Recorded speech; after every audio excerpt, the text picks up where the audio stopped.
ana daraga dare yayi, ga sirrin da in ba dan halak ba shege ba zai iya badawa ba. Sai ka cire ma ranka bakin ciki sannan ka faɗa wa mutane wannan sirrin, dan sirri ne wanda kowa yana son ya samu, dan in ka samu za ka karu.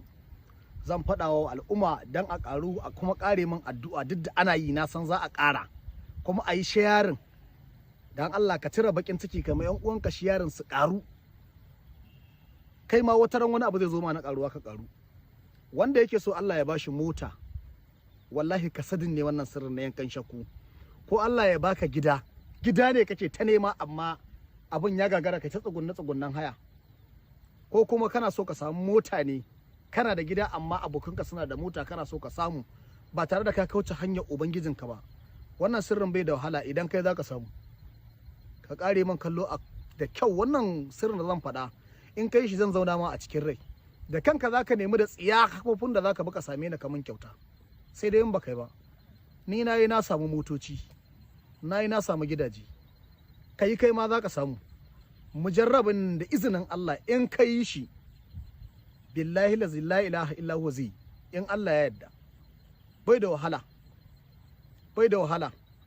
Ana tashi cikin dare ayi lafila raka'a 2 rat. Kowace raka'a ɗaya qul huwallahu ɗaya fatiha ɗaya. Sai a karanta ya wahabu. Ita kadai ake yin ta kafa 10,000. Idan ka samu tarbiyyar guda 10 kaga zagaya nawa zaka kenan? Zagaya 10 zaka kenan. Duk zagaya ɗaya 1000. In kai zagaya 10 shikenan kai kwanciyarka. Ka ce Allah ina so daga yau da nayi wannan farkon wata, Allah kafin ƙarshen wannan watan, Allah ina so ka mallaka min gidan da zan zauna nawa. Allah ko kuma Allah ina so ka mallaka min motar da zan hautawa. Ta gani da ji da faɗa. Albarkan manzon Allah, kakka sake ka ce wai talaka ne kai, baka da hanyar da zaka samu, baka da zaka je a baka, dan Allah ka je kai. Ubangijin da ya halice ka yana da hanyar da zai baka jirgin sama idan ya so a cikin kwana ɗaya tak. In kai wannan Allah zai hore maka. Abinda kawai ban taɓa jarabawa ba akan wannan sirrin shine sirrin tafiya Makka. In ce zan yi Allah ya ban iko ko wani ya biya min ko ni in biya maka ina tafi, shine ban taɓa gwadawa ba. Amma ina da yaƙini billahi lazi in dai mota ce kai zaka samu motoci ba mota ba. Allah zai bada wanda zai baka, ko da ƙwaya ɗaya ce sai ka fara samu. Kuma ba wai a baka haya ba, kyauta za a baka. Ko Allah ya hudo maka hanyar da zaka samu kuɗin da zaka siya. Wannan mujarraban ne. In ma baka samu mota ba a lokacin zaka samu kuɗi na mamaki wanda za su baka mamaki. Sai dai baka niyya sayan mota ba ita ce gaban ka ba, amma albarka annabi sai ka siyi. Abun hawa dai ko Allah sai ya baka kuɗin da zaka siyi. Wannan sirrin yana yi. Kar ka ji na rantse ma na ce yana yi, ka ɗauka cewa hada rantsuwa na yi dan ka ɗauka. Kada Allah ya sa ka ɗauka. Godiyar ka ma ba a so. Ka ɗauka kai za ka yi min addu'a. Duk yinda kai ga baka san malamai a TikTok ko kuma baka jin daɗin ire-iren sirrukan da ake badawa, wallahi in ka ɗauka zai ma amfani. Kuma idan kana hassada ma da wanda suke ɗauka, to ba za a fasa ɗauka ba, kuma ba za mu fasa badawa ba. Kai ma ka ɗauka, kai ma kanka, ka tura ma ɗan uwanka zai yi, albarka annabi za a ƙaru. Yana yi. Sirri ne wanda ba magana bakin ciki a cikin zuciya na. Allah ya wanke min ita tas.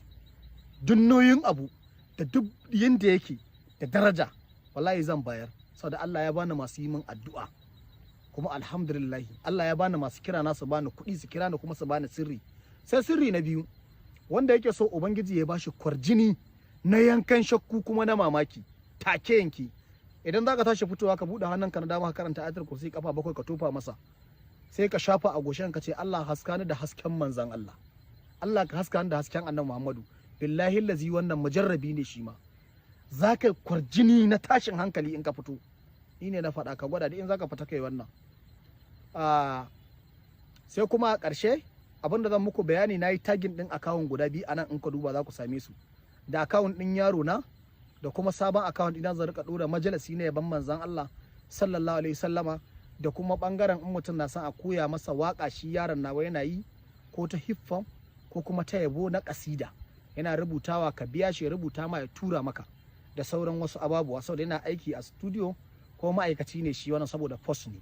Sannan banda haka nan a akawun ɗina wannan abin ne zan ɗora majalisai na yaban manzo Allah sallallahu alaihi wasallama, kuma shi akawun ɗinsa yana mutane promoting. Idan kama akawun ɗinka ya samu problem kuma an ma hakkin ɗin shi zai iya anso maka shi, kuma idan yana da wata matsala zai duba ya gyara ma ya maida maka.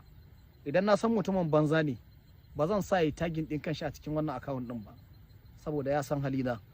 Ba a cuta da ni, ba a dan fara da ni kuma ba a cin amana da ni, kuma duk uban da na kama da irin wannan matsalar da sunana ya kuka da kanshi. Ina da saukin kai kuma ina da afuwa, haka zalika ban da mutunci a bangaren wanda ke wulakantacci. In ka zama nagarin mu zauna da kai lafiya, in ka zama tataccen dan iska to ina daidai da kai, dan yan iskan mu suke take mana baya da ina zamu mutu daji. Dan haka muna gode ma Allah, kuma ubangiji Allah bar mu da manzon Allah sallallahu alaihi wasallama. Mai neman karin bayani 09036886757 lamba na ne na wasu abu kadai, banda kira ko a cikin wasu abu kaka kira ni, in ka kira raina zai iya baci, dan Allah ka kira. Kuma nan kaka ce za ka yi call ina, kuka yi call ina call forward wayoyi na duka suke. Ina ma kowa fatan alkhairi.